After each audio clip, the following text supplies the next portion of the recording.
고난주간 영상 기도회를 갖고자 합니다.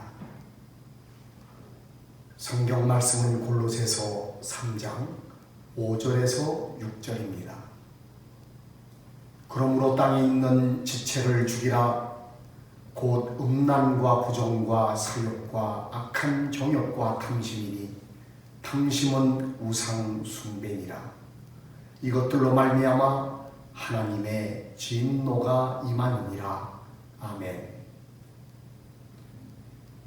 고난주간 목요일 탐심을 물리치는 지혜라고 하는 주제로 은혜를 받고자 합니다. 가난한 한 여인이 남매를 데리고 힘들게 살아가고 있었습니다. 철부지 아들은 가난을 견디다 못해 가출을 했고, 어머니와 딸은 강가에 허름한 여관을 차렸습니다. 모녀는 가난을 면하기 위해서 열심히 일했습니다. 재산이 조금씩 늘어감에 따라 탐심 또한 자라나기 시작했습니다. 어느덧 이 모녀는 자신들도 모르는 사이에 돈을 벌기 위해 수단과 방법을 가리지 않는 사람으로 변하고 말았습니다. 심지어 투숙객에게 수면제를 먹여 살해하고 소지품을 탈취한 후 시신을 강가에 버리는 일도 서슴지 않고 행했습니다. 어느 날 돈이 많아 보이는 젊은 손님이 투숙하였습니다. 이 모녀는 젊은 투숙객에게 수면제를 먹여 죽이고 시신을 강가에 버렸습니다. 그들은 탐욕에 불타는 눈빛으로 그의 지갑을 뒤지다가 신분증 하나를 발견했습니다. 그토록 그리워하고 기다리던 아들이었습니다.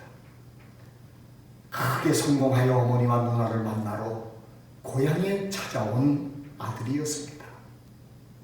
모녀는 집에 있는 수면제를 먹고 자살하고 말았습니다.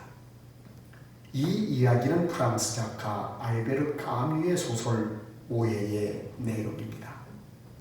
여기서 까뮈는 탐심의 비참한 말로를 우리에게 잘 보여주고 있습니다. 대그레고리는 성 어거스틴의 신학을 근거로 중세 신학의 새 지평을 연 인물입니다. 토마스 아퀴나스도 그의 신학 사상을 지지했습니다. 그는 인간의 근본적인 죄를 7가지로 정리한 바 있습니다. 그 중에 탐심이 들어있습니다. 탐심은 헬라어로 플레온 넥시아입니다. 플레온은 더 많이라는 뜻이고 에코는 가지다라는 의미입니다. 탐심은 더 많이 가지려는 마음입니다. 탐심은 절제하지 못하는 소유욕으로 물질뿐만 아니라 권력, 향락까지도 그 대상으로 삼고 있습니다. 성경은 탐심에 대하여 분명히 가르칩니다. 골로새서 3장 5절의 말씀을 보면 탐심은 우상 숭배라고 했습니다. 전도서 5장 10절에 보면 탐심은 결코 충족시킬 수가 없다고 말씀하고 있습니다. 디모데전서 6장 10절에 탐심은 일만하게 뿌리며 믿음에서 떠나게 한다고 말씀합니다. 탐심은 생명을 잃게까지도 하는 것입니다. 탐심을 물리치려면 자족하기를 배워야 합니다. 바울은 빌립보 4장 11절에서 어떠한 형편에든지 자족하기를 배웠다고 했습니다. 그래서 그는 배고픔과 그리고 배부름과 궁핍과 풍부에도 처할 줄 아는 일체의 비결을 터득한 바 있습니다. 오래전 영성신학자 리차드 포스터가 제가 목회하던 교회에 와서 설교를 한 적이 있었습니다. 그때 받은 바 은혜가 너무 감사해서 교회는 그에게 구두를 선물하기로 했습니다. 저와 함께 백화점에 가서 구두를 고르는데 시간이 너무 많이 걸렸습니다.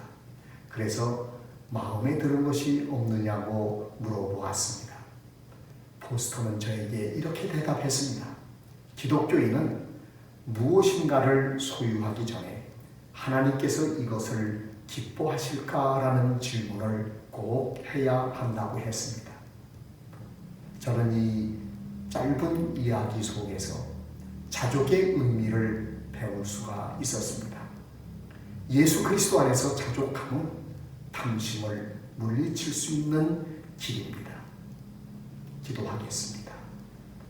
거룩하신 하나님, 저희의 소유 속에 하나님이 주신 소명이 있음을 알게 하시고 늘 자족하는 마음을 가지고 살아가게 하옵소서.